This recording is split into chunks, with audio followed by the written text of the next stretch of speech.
আমি বানাবো মাশরুমের রেসিপি। তো এই রেসিপিটা দেখতে গেলে ভিডিওটা প্রথম থেকে শেষ পর্যন্ত অবশ্যই দেখতে হবে। আর এটা ভাত বা রুটির সাথে খুব একদম পারফেক্ট। তো চলুন রেসিপিটা এবার রেডি করা যাক। আমি এখানে দুখানা মাশরুম নিয়ে এসেছি, এদের দুপুরে এইটাকে মাশরুমটাকে আমি আজকে রেসিপি করবো। তো এখানে আমি জল নিয়ে নিয়েছি, জলের মধ্যে মাশরুমগুলোকে দিয়ে দেবো। এটা ফেলবে এটার মধ্যে মাশরুমগুলোকে সব জলে দিয়ে দিয়েছি। এবার এটাকে খুব ভালো করে ধুয়ে নেব। এটাকে ভালো করে মিশিয়ে দিলে উপরে যে নোংরাগুলো লেলানি একটা ভাব থাকে ওইটা উঠে যাবে। আমি এগুলো এরকম করে ডলে ডলে একটা করে ধুয়ে নিই। অনেক কটাই আমার হয়ে গেছে, এবার সব কটাই আমি এরকম করে ধুয়ে নিই। সব কটা আমি পরিষ্কার করে নিয়েছি। আমি এখানে মাশরুমগুলো পরিষ্কার করে যে এরকমভাবে সব কেটে নিয়েছি, আর যেগুলো বেশি বড় সেগুলো আমি এরকম করে কেটে নিয়েছি। তো এটা থাক, আমি তখন মশলার পেস্টটা করে নিই। এখানে নিয়ে নিয়েছি আমি একটা বড় সাইজের টমেটো নিয়েছি, আর এখানে 6টা কাঁচা পাকা লঙ্কা নিয়ে নিয়েছি। এটা পেস্ট করে নেব। আর এখানে নিয়ে নিয়েছি আমি 10-12টা মতো কাজু বাদামটাও পেস্ট করে নেব।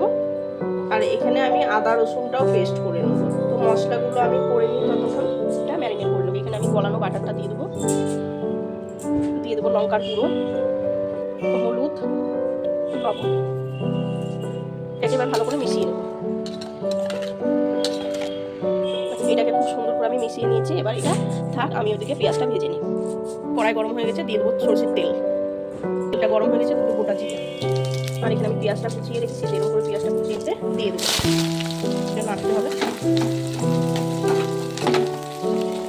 একটু ভালো করে ভেজে নেবো পেঁয়াজটা। এর মধ্যে দিয়ে দেবো কাশ্মীরি লঙ্কার গুঁড়ো, রং দিয়ে দিচ্ছি, হলুদ মিশিয়ে নেবো।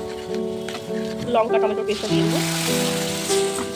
এটা যতক্ষণ কাঁচা গন্ধটা না যাচ্ছে ততক্ষণ এটা নেড়ে দেবো। নেড়ে নিয়ে একটু ঢেকে দেবো। জলটা অনেক শুকিয়ে গেছে, এবার দিয়ে দেবো আমি ওর মধ্যে আদা রসুনের পেস্ট। আর একটু ঢেকে দেবো। তেলটা অনেকটা উপরে ছেড়ে দিয়েছে, এবার এটা ভালো করে নেড়ে নেড়ে আর একটু কষিয়ে দেবো। এবার ওর মধ্যে দিয়ে দেবো কাজু বাটাটা।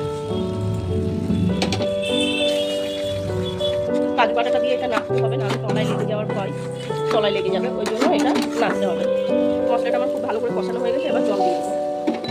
জল দিয়ে একটু ভালো করে মিশিয়ে নেবো। জল তো দিয়ে দিয়েছি, এটা ফুটে আসা পর্যন্ত অপেক্ষা করবো। ঝোলটা ফুটে গেছে, এবার ম্যারিনেট করে রাখা মাশরুমগুলো দিয়ে দেবো।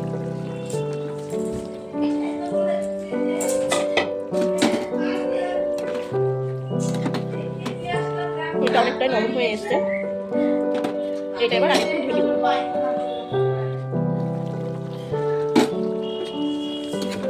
এটা একটু নেড়ে দিতে হবে, নাহলে কাজু আছে না তলায় লেগে যাবে। দেখেন মাশরুমটা দেওয়ার জলটা কতটা বেড়ে গেছে, মাশরুম থেকে এমনিই জল বেড়ে। টমেটো আছে তাই টকটা ব্যালেন্স করার জন্য একটু চিনি দিয়ে দেবো। আমার তরকারি হয়ে গেছে, এবার এগুলো একটু ধনে পাতা দিয়ে গেছে।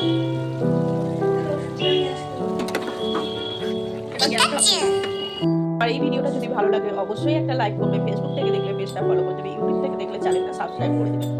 অবশ্যই একটা লাইক করবেন আর কমেন্ট করবেন আবার পরের রেসিপি কোনটা দেখতে চান। ততক্ষণ ভালো থাকবেন।